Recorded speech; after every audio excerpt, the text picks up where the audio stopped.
You do not need a digital multimeter to track down a battery drain. A standard 12-volt test light is often the superior tool for catching the problem. While a digital meter displays numbers that can bounce around and confuse you, the bulb of a test light gives you an immediate, stable alert. You can see it from across the engine bay. This method works because the bulb acts as a simple restriction. When you wire it into the battery circuit, you force the car's entire electrical demand to flow through that tiny filament.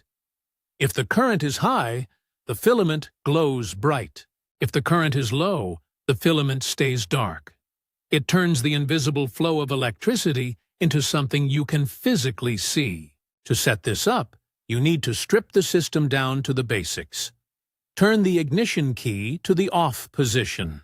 Remove the key from the cylinder entirely and put it in your pocket. You do not want to lock it inside the car by accident. Pop the hood and locate your battery. You are going to disconnect the negative battery cable only. That is the one marked with a minus sign or a black cover. Loosen the nut on the clamp and lift the cable entirely off the battery post.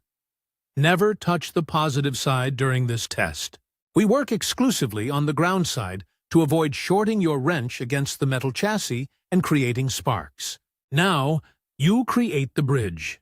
Clip the alligator clamp of your test light onto the metal terminal of the loose negative cable you just disconnected. Take the sharp probe tip of the test light and touch it firmly to the negative battery post itself. The electricity must now travel from the battery, through your test light handle, through the bulb, and into the car's cables. The circuit is complete, but the test light is now the gatekeeper. Look at the bulb. Its brightness tells you the severity of the problem. If the light glows brilliantly, matching the intensity it has when connected directly across the battery, you have a heavy draw. This usually indicates a flow of several amps. A major component, like a starter relay, a stuck cooling fan, or a bad alternator diode, is remaining active.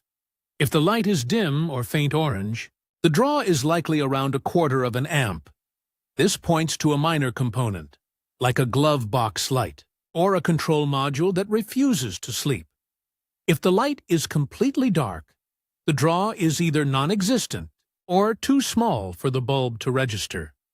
A standard test light usually will not show a draw under 50 milliamps, which is the normal limit for most vehicles. The hardest part of this test is accessing the interior fuse box without ruining your baseline. To pull fuses inside the cabin, you have to open the driver's door. However, opening the door triggers the car's main computer to wake up. It turns on the dome lights, the dash cluster, and primes the fuel pump. This surge of power will light your test light up immediately, giving you a false positive. You cannot test a vehicle that is awake. You have to trick the car. Open the door you need for access and leave it open. Take a screwdriver and manually push the latch mechanism on the door edge until it clicks twice into the closed position. The car now thinks the door is shut. To be safe, if your interior dome light is still on, pull the fuse for the interior lights, or pop the bulb out. Now, you must wait. Modern vehicles do not go to sleep instantly. You might need to wait 30 to 45 minutes for every module to power down. You must leave the test light connected during this time. Once the waiting period is over, look at your test light. If it is still glowing, the drain is present and active. Now you start the elimination process. Reach into the fuse box and pull one fuse out. Watch the light. If the light stays on, put that fuse back and pull the next one. You are looking for the specific circuit that makes the light go out.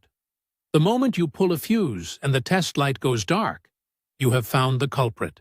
Be aware of the limitations here. This method is excellent for finding big, battery-killing faults. However, on modern cars with dozens of computer modules, a parasitic draw can be very small. That is enough to kill a battery over a week, but it might not be enough to make the test light filament glow visible to the naked eye. If your test light shows nothing but your battery keeps dying, this method is too crude for your specific problem, and you will need a multimeter. When you do find the fuse that kills the light, check what is wired to that circuit. Very often, the problem is not the car itself, but an aftermarket device. Look for alarm systems, remote starters, or hardwired dash cams. Once you identify the circuit, leave the fuse out to stop the drain until you can replace the bad component. Check your aftermarket accessories first.